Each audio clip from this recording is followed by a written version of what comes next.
이 세계에 존재하는 만물 중 인간이 있기 이전부터 존재하던 것 외에 지금의 모든 것은 인간의 생각이 반영되지 않은 것은 하나도 없다. 휴대전화, 컴퓨터, 자동차 등 사물은 물론이고 민주주의, 법원, 독재 등 모든 제도 역시 인간 생각이 구체적으로 실현된 것이다.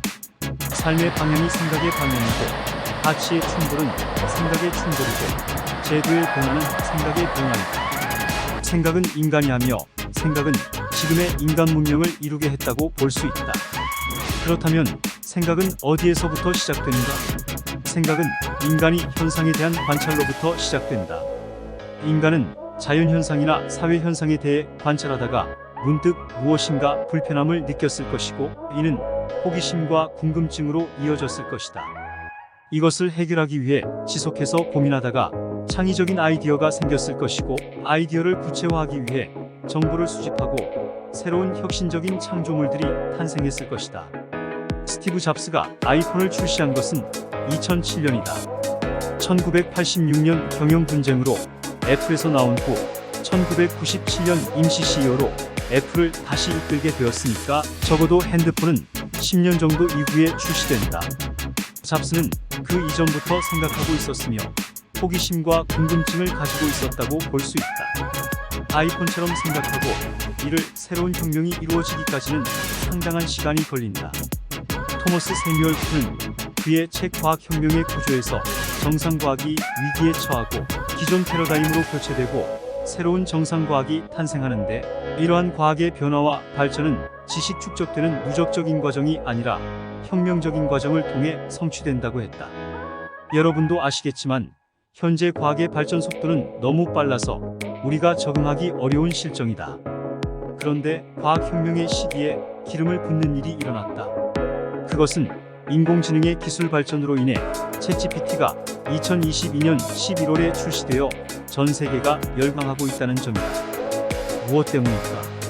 다양한 지식 분야에서 상세한 응답과 정교한 답변이 가능하기 때문이다. 필자는 챗GPT에게 그동안 궁금했던 것을 구체적으로 물어보고 대답을 듣는데 시간 가는 줄 모르고 3시간을 챗GPT와 대화를 했다. 만족스럽지는 않지만 궁금했던 내용이 상당히 해소되었다. 유료 버전인 챗GPT 4.0은 더 정교해지고 구체적으로 답변을 들을 수 있다고 한다. 이제 우리는 호기심과 궁금증이 생기면 바로 해결하고 신속하게 정보를 수집하고 새로운 혁신적인 창조물을 만드는데 잡스처럼 많은 시간이 필요하지 않다. 앞으로 5년, 적어도 10년 후에는 우리가 상상할 수 없었던 새로운 세상이 도래할 것이라는 점이다. 쿤의 말처럼 새로운 정상과학이 탄생하는 시점에 이미 와 있다고 봐야 한다. 이는 인류 문명의 다양한 분야에서 변화와 발전을 일으킬 것이다. 경제, 사회, 문화, 환경, 직업, 구체적인 일상에 이르기까지 큰 영향력을 발휘할 것이다. 그렇다면 주민자치는 어떻게 적응해야 할까? 먼저 교육과 정보 제공을 강화해야 한다. 주민에게 과학과 기술을 활용할 수 있는 교육 아카데미를 지속적이고 단계별로 운영하는 것이 필요하다. 기존의 주민 교육은 이론 그리고 주민 참여에 대한 정보를 제공해주는 정도 수준에서 그치고 있다. 이제는 주민에게 과학과 기술 발전에 대한 이해를 높이고 주민자치의 핵심인 참여를 끌어내고 새로운 혁신적인 주민 참여 아이디어를 도출해내기 위한 유용한 도구로서 과학기술이 활용될 수 있도록 과학기술 주민 아카데미 과정을 개설해야 한다. 또한 과학기술혁명은 직접 민주주의를 가능하게 한다.